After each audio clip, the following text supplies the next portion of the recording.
By 1970, San Francisco head coach Dick Nolan had built a dragon defense, a defense that came out breathing fire and burned anyone who got in its way.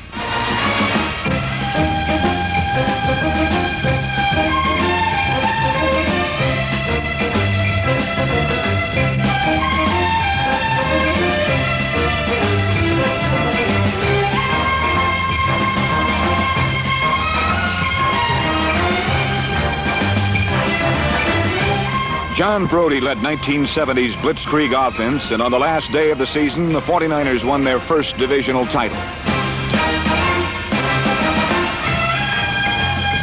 In 1971, the offense was better than ever, and again San Francisco became NFC Western Division champions on the last day of the season.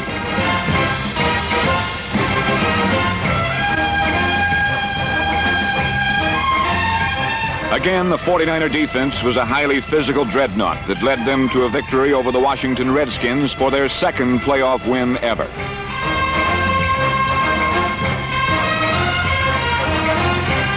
So, with a budding tradition of success, the 49ers face 1972, hoping to prove for the third straight year that in the NFC, San Francisco is the best in the West.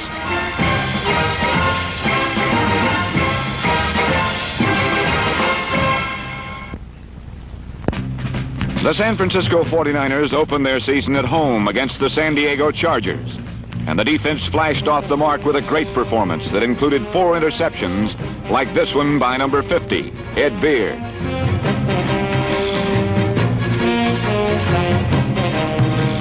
But the real story was John Brodie to Gene Washington, 8 times for 140 yards and 3 touchdowns in an easy 34-3 victory.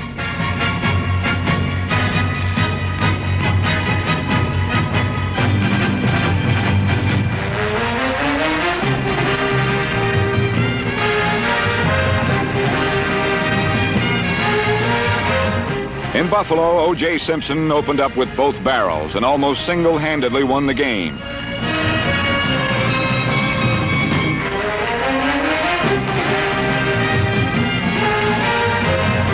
John Brodie was injured, and number 11, Steve Spurrier, took over and gave a preview of the agony and the glory that lay ahead for the 49ers.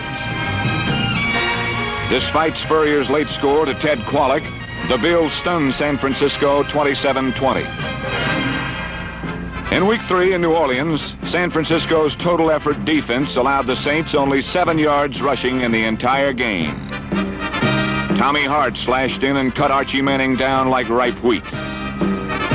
Number 72, Bill Belk, and number 74, Earl Edwards, helped in the sacking of the harvest. Laying in wait up top was All-Pro Jimmy Johnson, who had 1 of 4 team interceptions. Safety Mike Simpson picked off another one and sauntered in for the score.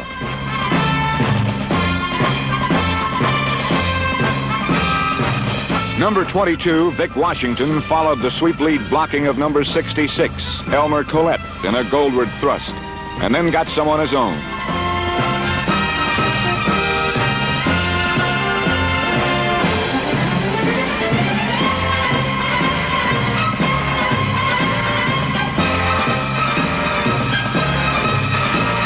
A block by number 69, Woody Peoples, broke Vic loose for a score.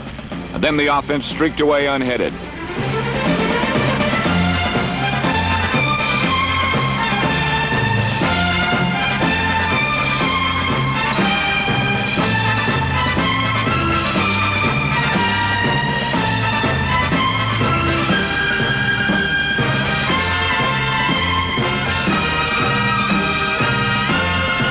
The 37-2 win set the stage for the first showdown with the arch-rival Los Angeles Rams. Playing away from home for the 3rd straight week, the 49ers' puzzling lack of consistency was again evident. Plays dissolved in failure. Concentration slipped away. And although the 31-7 beating by the Rams was bad, the worst was yet to come.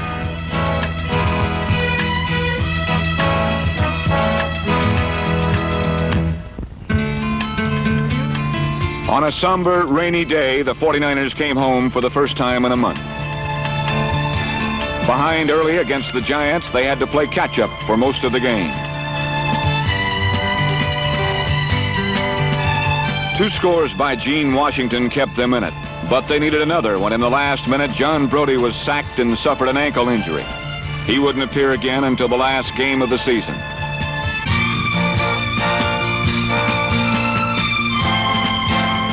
With 3 losses in 5 games and John Brodie gone, the somber California gray closed in, and one could almost hear the band playing taps for the 49ers season. But out of the desolation came Steve Spurrier, John Brodie's 5-year backup. The big question was, could he turn this team around?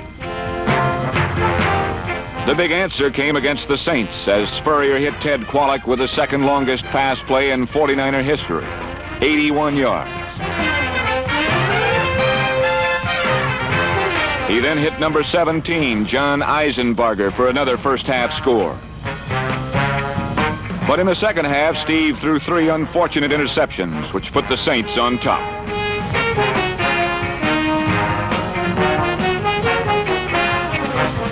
Only a Bruce Gossett field goal with 3 seconds to go allowed the 49ers to escape with a 20-20 tie. In Week 7, the 49ers traveled to Atlanta, where they put together their highest scoring game of the season. Vic Washington stunned the Falcons with a 98-yard kickoff return. This set the tone of a day which belonged to the special teams as much as to anybody. Rookie Ralph McGill, number 49, set an NFL record for most punts returned in a game with 9.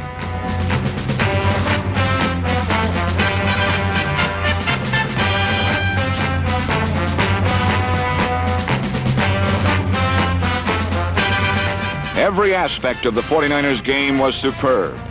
Linebacker Skip Vanderbunt, number 52, intercepted 1 pass and ran it back for a score.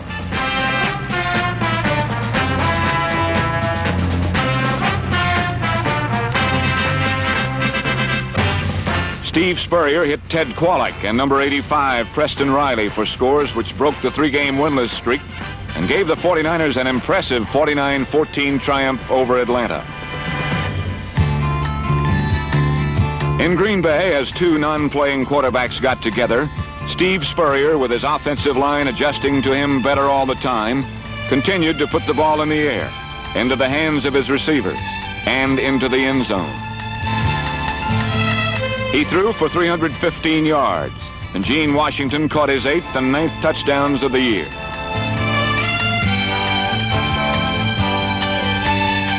But the defense couldn't hold Green Bay's John Brockington, and the Packers ran to a 34-24 victory.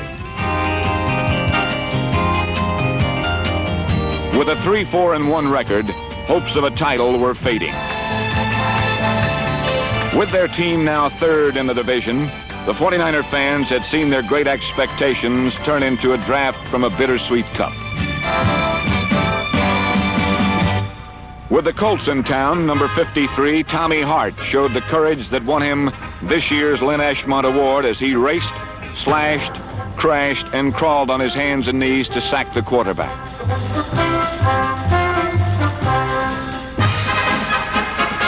While the pass rush was relentless, the deep backs and linebackers were tenacious as they hung all over the Colts.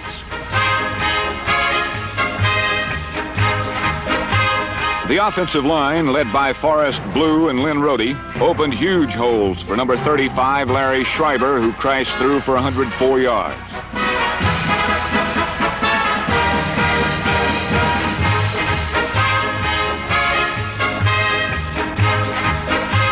Vic Washington continued to make the big play.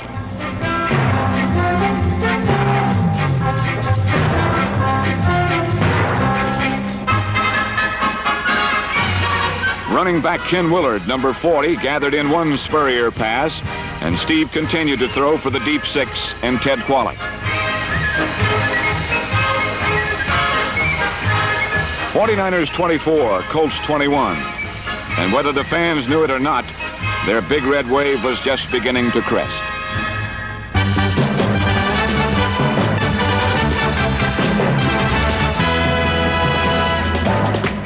The 49ers unveiled the Steve Spurrier Show in the Windy City, and it drew rave notices as Steve became the NFL Offensive Player of the Week by throwing 5 scoring passes.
The 34-21 win put the 49ers back in the title race with one obstacle looming large in their path.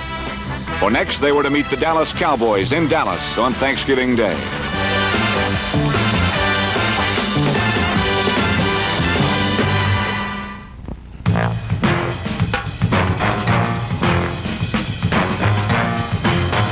With every game a must-win, the 49ers found themselves on doomsday's doorstep. And the 49er defense vowed that they would out-thunder Doomsday. And so they waited, these men of crush and crunch, these hard rock grizzled men of the trenches, these men of the big red wave.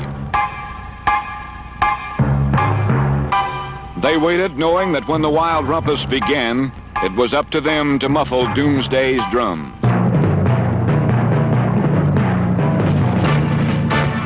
Cedric Hartman made good the vow, and so did Tommy Hart.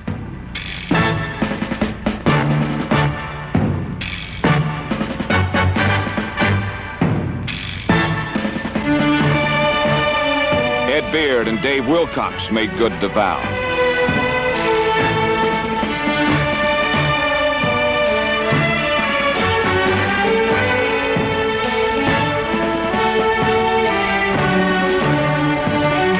With Dallas reeling, number 64, Dave Wilcox, unleashed the 49er lightning and came crashing down on Craig Morton, who went one way while Skip Vanderbunt and the ball went all the way.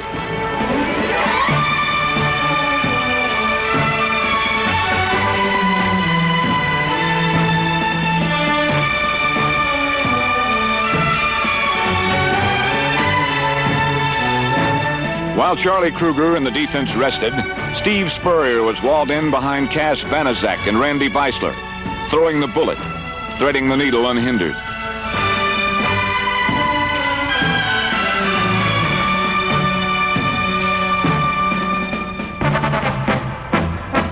He hit on his 16th scoring pass of the season, and then fittingly the defense and Skip Vanderbunt capped the magnificent victory and finished off the Cowboys 31-10.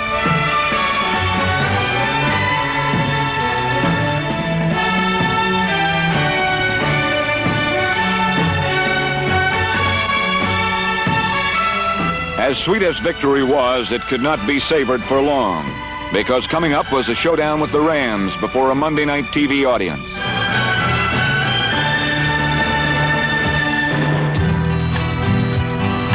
Although they were playing at home before a sellout crowd, the 49ers, the leading sacking defense in the NFL, couldn't get to Roman Gabriel, and the Rams won 26-16.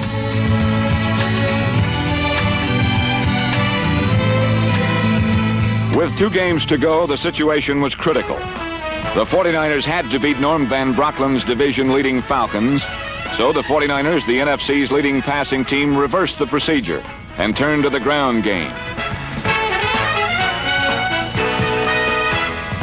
Number 24, Jimmy Thomas, averaged 9 yards a carry as he drove San Francisco goalward.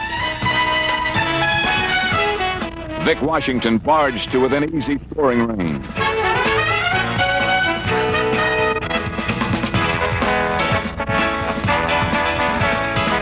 And twice, Ken Willard took it in. With Ed Beard and number 56, Bob Hoskins, leading the way, the defense kept Atlanta off the scoreboard.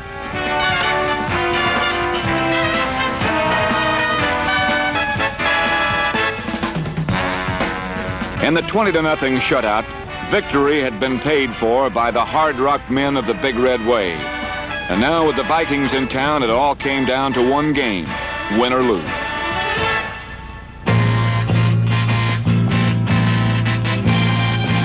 It was the 49ers' third game in 12 days. And once again, it was the defense that held the opponent at bay.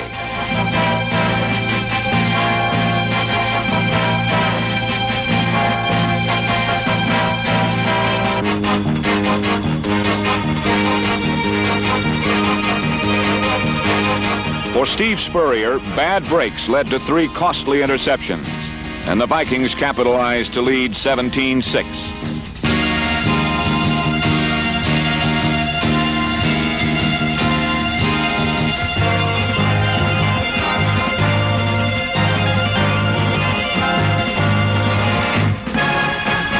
Then it all came down to the last quarter of the last game of the season, and there was only one man the 49ers could go to.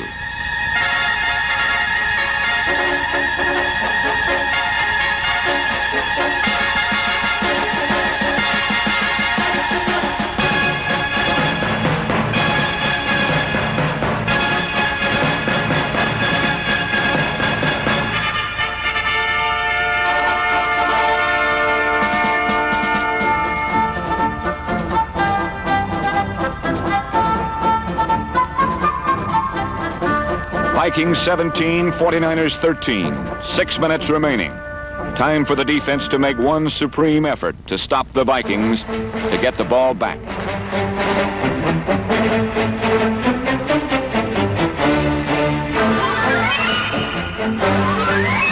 Now the offense was rolling again.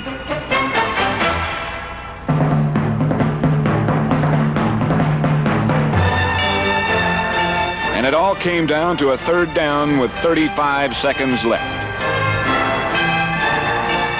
One play, one down that could make or break a season. And John Brody to Dick Witcher made it. 49ers 20, Vikings 17.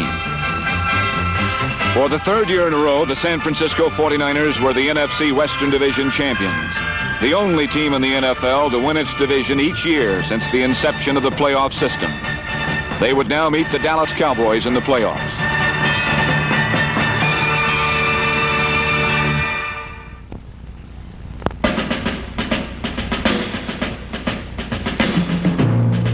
In the NFC playoff game against Dallas, the 49ers started with the best of all possible plays as Vic Washington blazed all the way with the opening kickoff.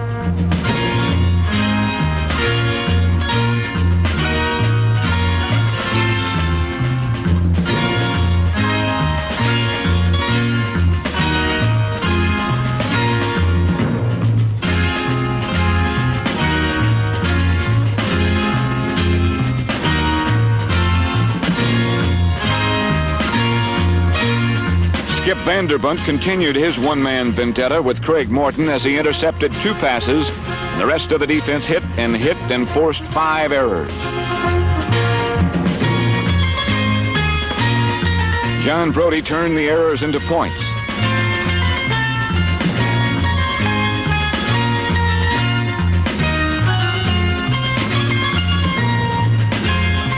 Three times Larry Schreiber plunged in to give San Francisco fans a 28-13 fourth quarter lead and dreams of an NFC championship. The dream became a nightmare when Roger Staubach entered the game and miraculously led his team to 17 points. The clincher came with 52 seconds left to play. Defeat is the bitterest way to end any season, but the 49ers' 8-5-1 record was a good one, and they could look back at their accomplishments with pride. They could be proud of a defense that cast a baleful eye at their opponents and then came down hard on them with the likes of 14-year vet Charlie Kruger, number 70.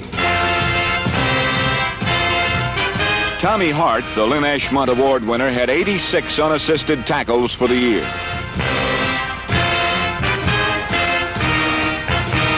Number 74, 6'7" Earl Edwards also bagged his share of ball carriers. And the meanest man, number 86, Cedric Hardman, was a key to the front four that led the NFL in sacks with 46. Number 32, Mel Phillips, and number 23, Johnny Fuller, gave the 49ers crafty experience in the secondary. Number 44, Bruce Taylor, had another good season protecting his area from the deep six. But when it came down to sock and tear and stick, no one was tougher than the San Francisco Big Red Wave. With Jimmy Johnson, Mike Simpson, Wyndham Hall, and the linebackers leading the way, the 49ers' approach to ball carriers was less than subtle.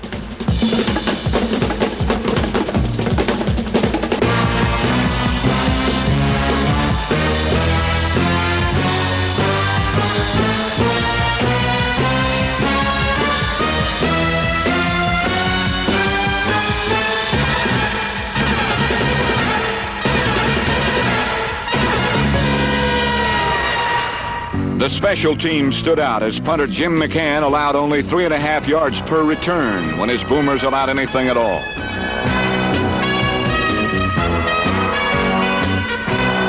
Steve Spurrier came up with a super year as the cool young signal caller threw for 18 touchdowns and contributed much toward the 49ers' conference-leading passing total.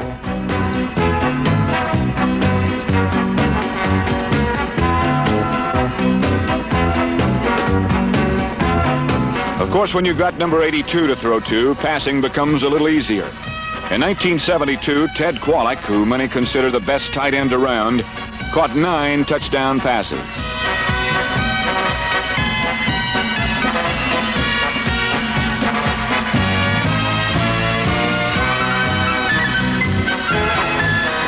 Wide receiver Gene Washington has also become one of the best around. His 12 scoring catches led the NFL. Second-year running back Larry Schreiber developed into one of those runners who won't go down the first time he's hit.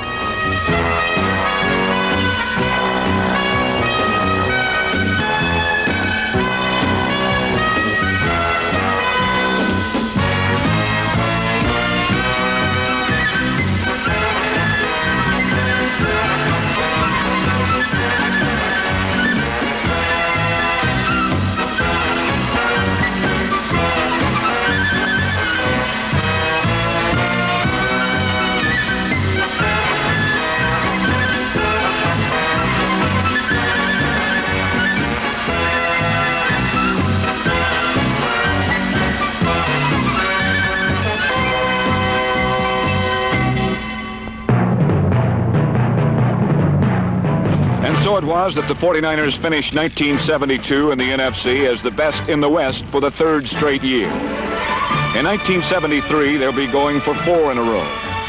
But there's more to shoot for than best in the West. And there's no reason why 1973's San Francisco 49er team can't be the best of the rest.